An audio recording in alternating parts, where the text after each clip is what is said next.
But as the government's debt quickly grows to $15 trillion today, and the supercommittee seems lost on where exactly to make reductions in future spending, lawmakers like my next guest are spearheading the movement to reform welfare yet again in hopes of bringing us back from the brink of debt disaster.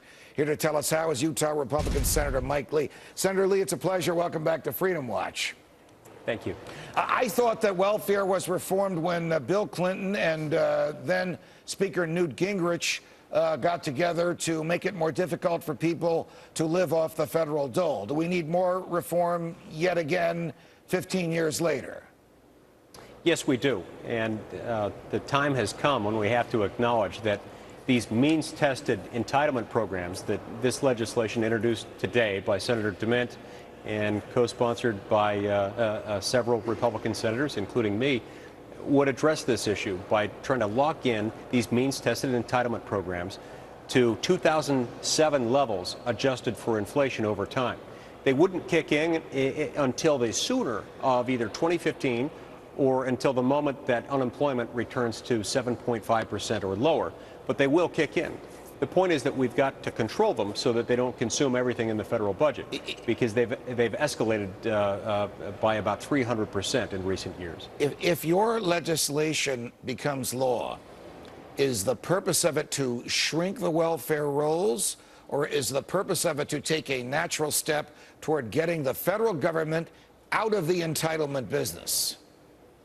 Well, I've said for a long time that I believe that welfare, generally speaking, insofar as we're talking about government welfare and not private charitable welfare, is best properly executed at the state and local level rather than at the federal level.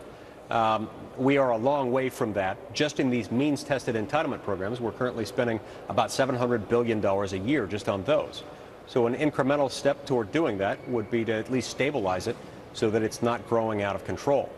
Long term, I would hope that these programs could be handed over to the states, but that's a process that would take many years to complete. All right. We're starting for something that we think is achievable. The reason I ask you if this is a step in the direction toward eliminating this program is because when I was reading a summary of Senator DeMint's proposal, which you co-sponsored, I thought maybe it came from Mrs. Pelosi, because one of the, you know I like you, I'm teasing you, but one of the things says restore the purpose of the food stamp program. Why are conservative Republicans sworn to uphold the Constitution trying to restore the purpose of the food stamp program? Where is the food stamp program authorized in the Constitution to begin with?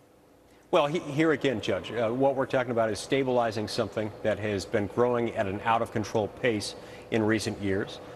We know that we can get more support for stabilizing it and at least capping its growth over time. We can get support for that now, a lot more support than we could get for jettisoning this program at the federal level and transitioning it over to the states right now.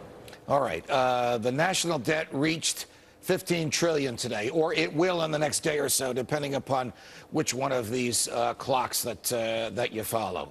Does this send shivers up the spine of your colleagues in Congress, or do they not care because they never intend to be the ones responsible for reducing that debt or paying it back?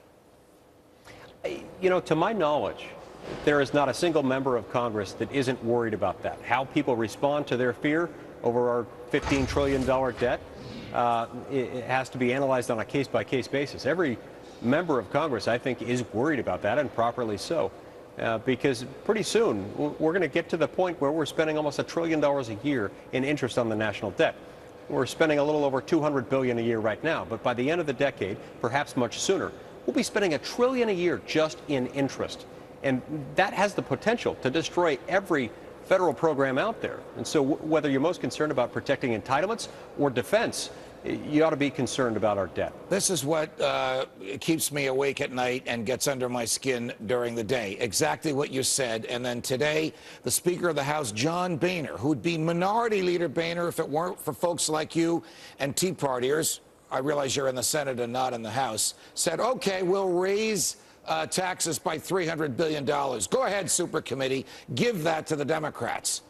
If the Republican leadership in the House is going to cave on something as fundamental as borrowing and spending money that we don't have, aren't we doomed?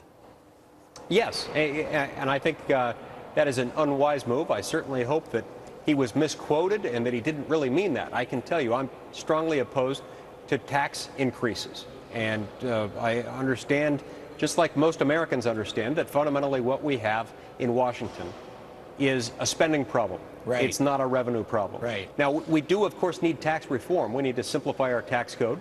And the best way to accomplish that is to lower rates while collapsing loopholes and making it a simpler, easier to enforce, easier to comply with system that will produce a more stable, steady revenue stream, but not through tax increases. Got it.